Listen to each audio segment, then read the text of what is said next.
At sa Korea pa rin po, good news dahil pinapurihan ng mga negosyante sa South Korea ang paglago ng ekonomiya ng Pilipinas ng bansang South Korea.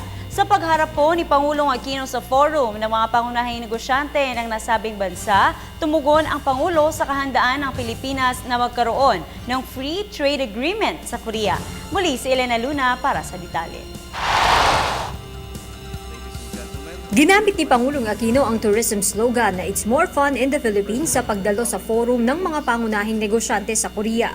Sa kanyang speech para sa may 200 mga miyembro ng Korean business community, inako ng Chief Executive ang pagiging Chief Salesman ng bansa. Korean companies have taken advantage of opportunities in several other sectors. Hanjin again, for example, built one of the world's largest shipyards in our shores. They can tell you how industrious, talented, and creative the Filipino workforce is. Workers who are one of the major reasons why the Philippines has become the fifth largest shipbuilding country in the world.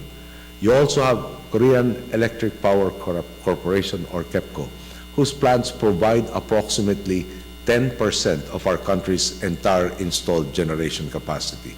Apart from power, shipbuilding, and tourism, there are several sectors ripe for your investments. Most prominently in automotive parts manufacturing, in electronics, food, agriculture, and the IT BPM sectors. These companies have found success in the Philippines and can truly say that it's not just more fun in the Philippines, it is also more profitable. We thank them for their trust and confidence in our country and in our people, and we invite all of you to follow in their footsteps. Pinuri ng mga negosyante ang paglago ng kalakalan ng dalawang bansa. Ang Korea ang ika-5 pinakamalaking investor ng Pilipinas.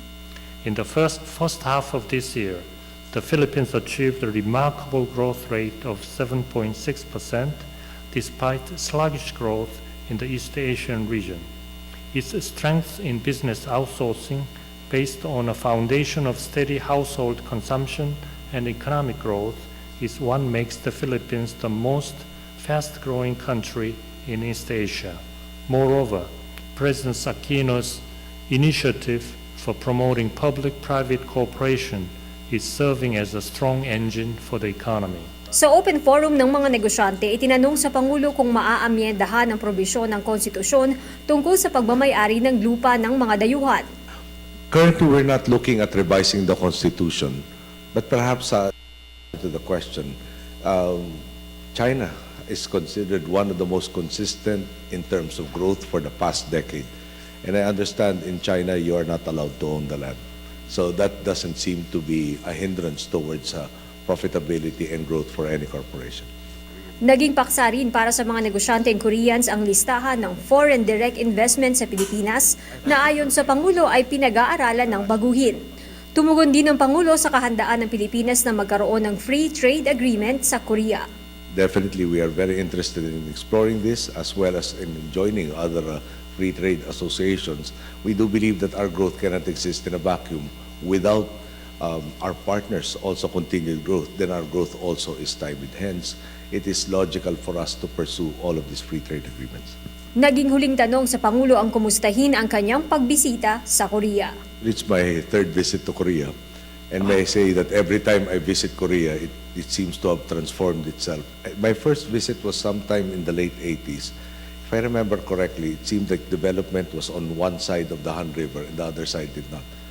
Now I wonder which side I was on in the 80s because both sides seems to have been very populated and have developed. So again, whenever we look at Korea, my father regaled us with stories of his stint here as a war correspondent. He talked about how desperate times then were. And to see and marvel at where you have come now is really an example for all other countries to emulate. And hopefully we will be able to imbibe and transmit to our people the very positive values that we see in the Korean populace and in your country and your government. Para sa Telebisyon ng Bayan, Elena Luna, Seoul, South Korea.